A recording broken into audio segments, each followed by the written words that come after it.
Welcome to Walking the Earth. Today we are on the road between Dhulikel and Namobuddha in Nepal's Kathmandu Valley area.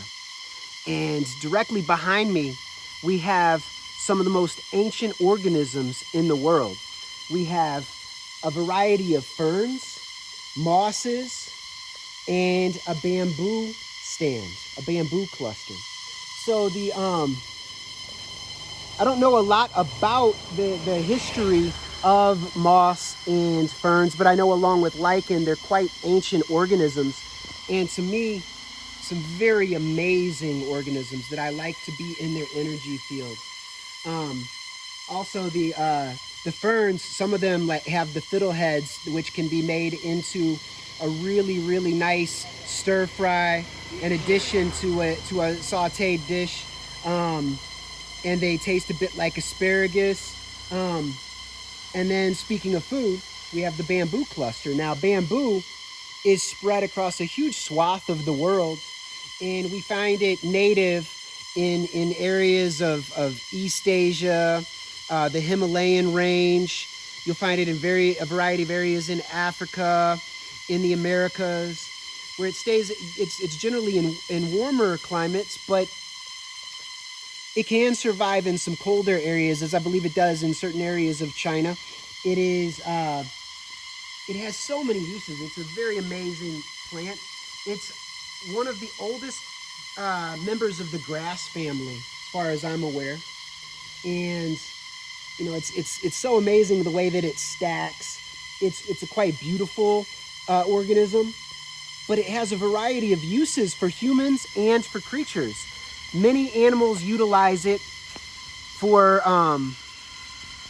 living purposes and for homemaking purposes. It's also utilized for food for many different creatures. Insects, birds, mammals. Some of the mammals that utilize it for food purposes and medicinal purposes include the giant panda of China, the red panda, which is present here in Nepal, as well as Sikkim and West Bengal. So basically in the eastern Himalayan region. It is utilized by many humans across the world for foods and for medicinal purposes. It can be made, so the bamboo shoots are a very nice food, which can be added to stir fries, can be a meat substitute, as in many traditional Buddhist societies in China, Korea, Japan, where the young bamboo shoot was utilized as a meat alternative to add texture, flavor into a variety of foods. It's still present in many dishes in Korea, Japan, China, here in Nepal, where it's present in a number of foods added with turmeric and potatoes, eaten with rice. And perhaps I'll get a chance to do a video about that if I can find a place at a little stop along the way. But it can be made into teas. It can be made into, sliced up, as you'll notice in a lot of different Chinese dishes. But I appreciate some bamboo from time to time. It is also utilized in a variety of medicines. It is used in manufacturing. It's used on construction sites. It is used as a building material. It can be utilized in desalination of the water.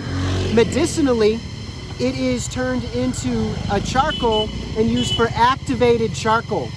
And activated charcoal is quite helpful when you're traveling. If you've eaten something bad, it can absorb toxins. It can be used for detoxing and cleansing. So it's a very valuable supplemental material or medicinal substance. It can be utilized in a variety of industries. Its fibers can be used to make clothing. I used to have a pair of socks made from bamboo fiber. So it's used in the textile industry, the clothing industry. And historically, it's been used in a lot of paper making. So they pulp it to make paper. So from ancient Chinese times, it was used in in paper making, and so it's very important in studying, like some scriptures have been written onto bamboo historically, learning materials. And so besides that, it was also utilized for making pins in ancient India. So to have a bamboo pin, that was important. It's been used for in the weapons industry since very ancient times. A bamboo staff, it can be sharpened. They've been turned into javelins. Some of the original guns were made from bamboo and shot, like utilized gunpowder and shot projectiles. It's been used in bow making. So it has a variety of purposes. It is a renewable resource. It can grow up to 36 inches in a day, so 3 foot a day. And so it's young bamboo shoots can be used for foods and medicines, as I stated, but then as it gets older and more mature, it can be used for a variety of purposes. I'm not sure about its role in detoxifying an environment, but in it being able to grow rapidly, it serves a very valuable purpose as an alternative to cutting down old growth forests, to allow forests to grow and for us to have materials for building a variety of what can I say, of materials that we use for our purposes. So anyway, I'm going to go ahead and draw this to a close, but bamboo is a very, very valuable plant, not just to humanity, but to such a huge variety of organisms. I'm not sure which other types of plants have a symbiotic relationship with bamboo across the world. If you happen to know, that would be interesting. If it does have the potential to help detoxify and renutrify soil in a variety of ways, let us know in the comments. I'm very interested. I've got a friend who his flooring is bamboo in his house. So it's such a valuable plant that I think it holds tremendous potential for us in the future.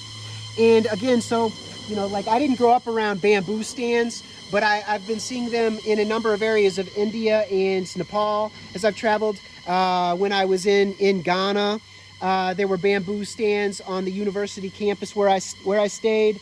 I've always had some very interesting experiences in patches of moss and lichens and ferns. Ferns were some of my grandmother's favorite plants, so it's especially close to my heart for sentimental reasons. But these are very important plants for humanity in our world, so let's appreciate them and honor them and protect them where we can. So until next time, be healthy and be happy.